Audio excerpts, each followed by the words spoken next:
Hello YouTube, Wes here checking in with a brand new episode of the Vinyl Survivor Show. This is where I talk about 10 albums pulled from my inbox, let you know what I thought of each one, and let you know whether they're going to be going in my permanent collection or whether they just weren't for me and they're going away. They might end up on my Discogs store, I might redonate them to a thrift store, whatever it may be. They're just not for me and I'm not going to be keeping them. So 10 albums, let's go ahead and get into it. First one we have is the debut solo album by the Pink Floyd artist Roger Waters, The Pros and Cons of Hitchhiking. This is from 1984. I am a pretty big fan of Roger Waters, and I really dug this. It definitely has a very much of an 80s Pink Floyd kind of sound to it. So yeah, this was definitely going to be a keeper for me. Very iconic cover artwork. Here is the inner sleeve with some lyrics and liner notes on it. And the album itself with custom labels. Kind of match the artwork there. So yeah, Roger Waters' Pros and Cons of Hitchhiking, going to be a keeper for me.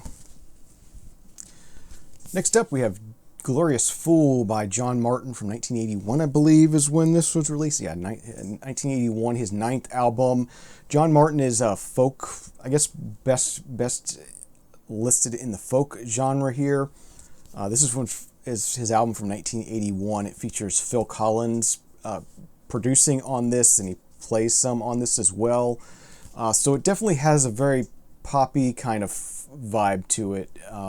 Yeah, really awesome album. This one I actually already do have in my collection, but I have a radio station copy, and it has a big, the radio strip on here, and I kind of prefer to have this this version with where you can actually see the artwork on it. So this one's going to be probably replacing that other copy I have, and this is on the Duke Records label, being Phil Collins associated.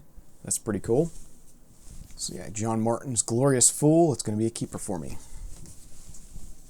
All right, next up we got a soundtrack. This is the soundtrack to the TV show Halt and Catch Fire from 2016. And this was done by Paul Haslinger of Tangerine Dream. So it's that, Tangerine Dream electronic kind of in the similar vein to like a John Carpenter and that kind of thing. Just really cool electronic music, electronic soundtrack kind of music. So I enjoyed the show, I enjoyed the music, and I wanted to have a physical copy of it. I sought out this vinyl pressing. It's got a really cool die-cut cover. Pull that out there. The cover, and this is inside, it's actually kind of got a gatefold inside of that slip cover. So there's that. Very nice packaging, and then being a computer themed show about the early PCs. Comes in the inner sleeve is kind of like a disc, floppy disk, and then the vinyl pressing itself is on a white vinyl. So yeah, really cool packaging, really cool sound. If like I said, if you're into like John Carpenter and the Stranger Things soundtrack from Survive and stuff like that, definitely recommend checking this out if you want to hear some more stuff like that. This also has a CD-sized booklet in it. I think this is probably, if you bought the soundtrack on CD, this is probably the booklet. But they just included that in the packaging, which is nice enough. So the Halt and Catch Fire is going to be a keeper for me, as you would expect. Okay, next up we have the 4th album from the prog rock group FM. This is their album titled City of Fear from 1980. I believe they're a Canadian group, but yeah, really good, late 70s, early 80s prog rock. If you're into prog stuff, you probably have some FM. If not, definitely check them out. Really good group. Keep an eye out for them, and I definitely enjoyed this one. There's the gatefold, and yeah, it has that 80s progressive kind of sound to it. And it's on the Passport record label. So FM City of Fear, it's going to be a keeper. So far, everything's a keeper. Will it continue? All right, next up, how about some fusion jazz? We got Alan Holdsworth with Velvet Darkness from 1976. There's a very iconic cover nowadays with the World Trade Center on there. But yeah, Alan Holdsworth is a guitarist, and this is fusion guitar music. He kind of fluctuates between electric guitar and acoustic guitar on this. I do prefer the electric guitar songs on here. They're definitely much heavier, fusion rock kind of stuff that I really like. But I dug this album quite a bit. There's the gatefold. It's on CTI Records. There's the label. Label 1 is kind of messed up on this. That's okay. It plays just fine. Don't play the labels. Alan Holdsworth, Velvet Darkness, Fusion Jazz. Definitely recommended, and it's going to be a keeper. All right, next album doesn't need too much introduction. We have the 5th studio album from Led Zeppelin, Houses of the Holy, from 1973.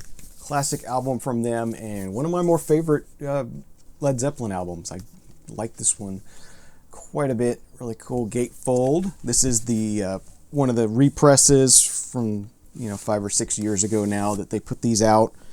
Jesus, probably been more than that now. So it is digitally sourced, but they sound good. They're high-res digital source. There's the vinyl on that. And then this has the OB strip as well. That came off when I pulled it out of the sleeve there. But yeah, I mean, I've kind of come to the conclusion that it's tough to find really clean originals that sound good. So I've been picking up these reissues and been enjoying them quite a bit. Can definitely recommend them. Just don't spend a ton of money on them, but if you find them for a reasonable price, they're definitely good ones to have if you want to have some Led Zeppelin on vinyl. All right, next up we got a little bit more jazz here, going a little more classic on this one. We got Ahmad Jamal with the Ahmad Jamal Trio Volume 4 on the Argo label. A cool vintage Argo label. Yeah, I do really like Ahmad Jamal. I like this album. However, this copy is just really, really crackly. No matter how much I clean it, no matter how I cleaned it, I tried multiple different methods. I just could not get it to not be crackly. And it looks really good too. I mean, it's a good looking album. It's just super crackly. So unfortunately, this one's not going to be a keeper for me. All right, next up we got the 5th studio album from the electronic group Kraftwerk with Radioactivity. I absolutely love Kraftwerk. I love different periods of electronic music from the early days all the way to nowadays, and Kraftwerk kind of in the middle there, and they were very, very influential, made some incredible music, and this is definitely a great album by them.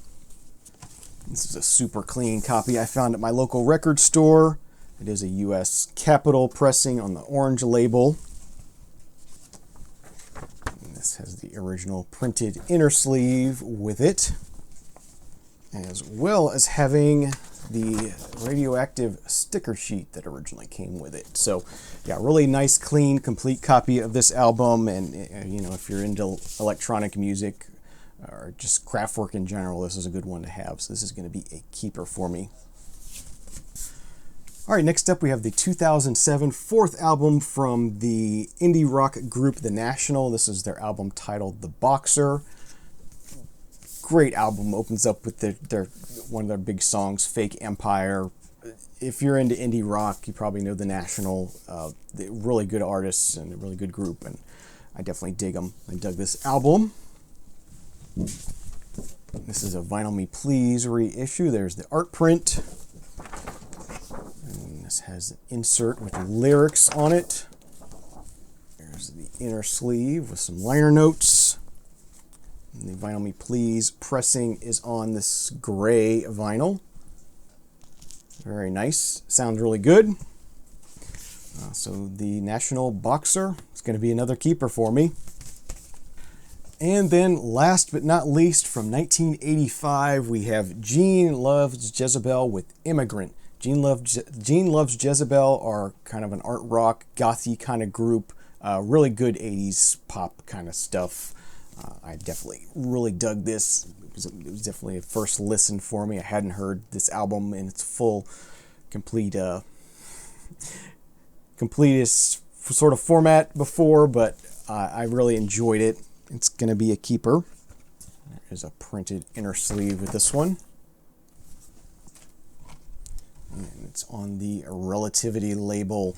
So that does it for this episode of The Vinyl Survivor. I'm almost out of time on my camera, so I'm going to close this one out quick. Thank you very much for watching. Give me a thumbs up. Leave me any comments you have down below. Subscribe if you aren't already, so you can be kept up to date with future episodes. Have a great day, great night. Enjoy some great music, and we'll see you again real soon. Cheers.